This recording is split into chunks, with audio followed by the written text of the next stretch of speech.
Mr. Speaker, honorable members are advised that on Thursday, the 20th of August, the Bermuda government issued $1.35 billion of senior notes split evenly into two tranches, a 10-year maturity at a record low coupon of 2 3/8%, and Bermuda's first ever 30-year at 3 3/8%. In accordance with Section 2.3 of the Government Loans Act 1978, I am pleased to rise this morning to inform this Honorable House of the execution of this following transaction pursuant to the requirements of the Act. Mr. Speaker, I am now pleased to report on this successful capital markets transaction. Mr. Speaker, on Monday, August 11, 2020, the Bermuda government announced a 3-day roadshow with a series of fixed income investors starting on Wednesday, August the 12th. These meetings were part of the government's process of evaluating market conditions and potential funding opportunities to address its borrowing requirements for this fiscal year due to the impact of COVID-19 and future years. At the same time, it was also announced that Bermuda would offer to repurchase for cash 4 series of our outstanding U.S. dollar-denominated bonds. While the roadshow was 100% virtual given the limited travel backdrop, government was able to effectively present itself on video and audio calls with investors across the globe during the 3-day marketing period while the 5-day tender offer was open. Mr. Speaker, after hearing of the main social safety measures taken by the government to mitigate the impacts of the COVID-19 pandemic on the country, and the government's plans to rebuild our economy and reduce our deficit in the context of COVID-19, feedback from prospective investors was very constructive and supportive of the proposed transaction. Accordingly, the subsequent transaction attracted healthy demand from some of the world's leading investors.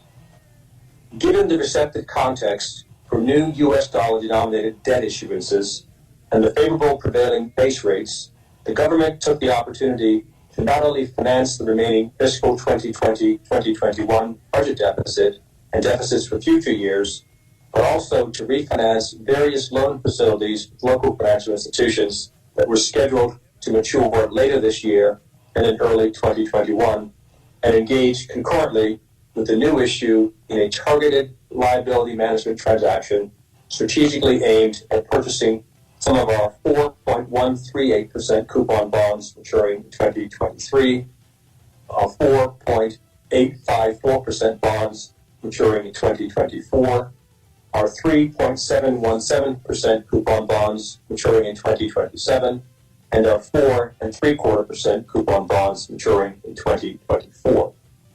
Mr. Speaker, it is important to note that although the government issued a total of $1.35 billion in new bonds, overall debt outstanding increased by approximately $520 million, as the majority of the proceeds were used to refinance existing indebtedness and the remainder deposited into the sinking fund to be used to fund anticipated deficits for the current fiscal year 2020-2021 and the next 2 years.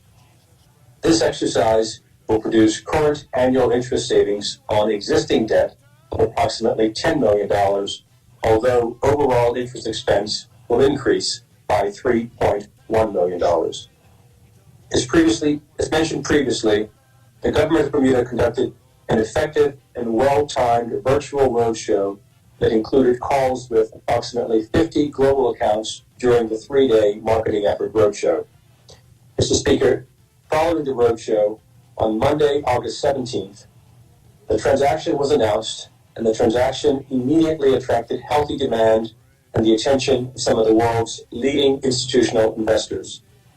Mr. Speaker, the initial orders were close to $10 billion, or about 8 times the original target of $1.25 billion, resulting in not only a reduction of the final interest rates on both tranches of the notes, but also the smallest spread to the 10-year U.S. Treasury ever achieved by Bermuda.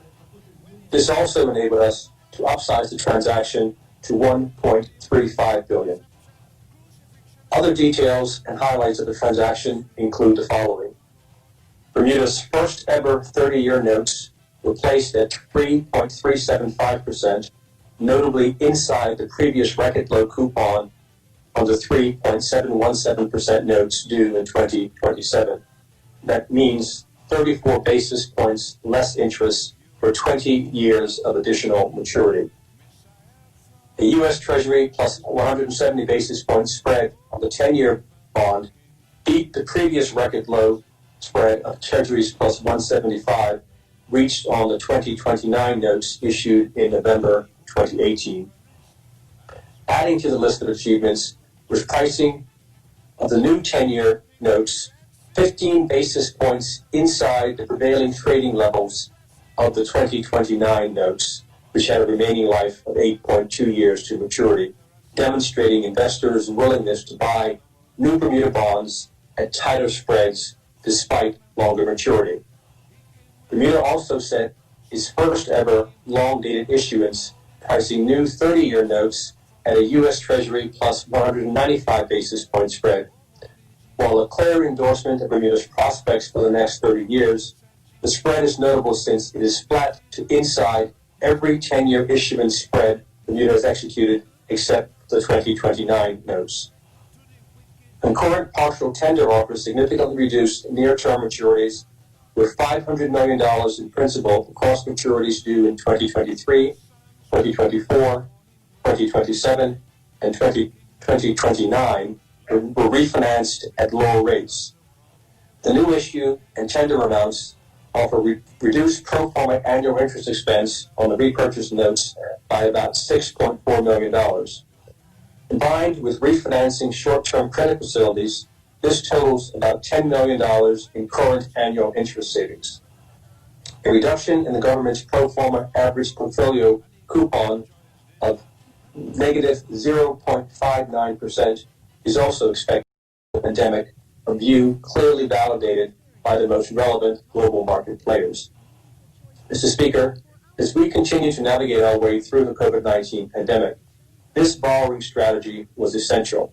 It allowed the government to lock in historically low rates to help fund our economic recovery, reduce interest expense on existing debt, and take advantage of strong current global demand for investment-grade assets like those of Bermuda.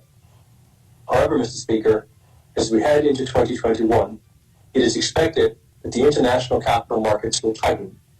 As conditions tighten, retaining the confidence of investors and rating agencies will be critical.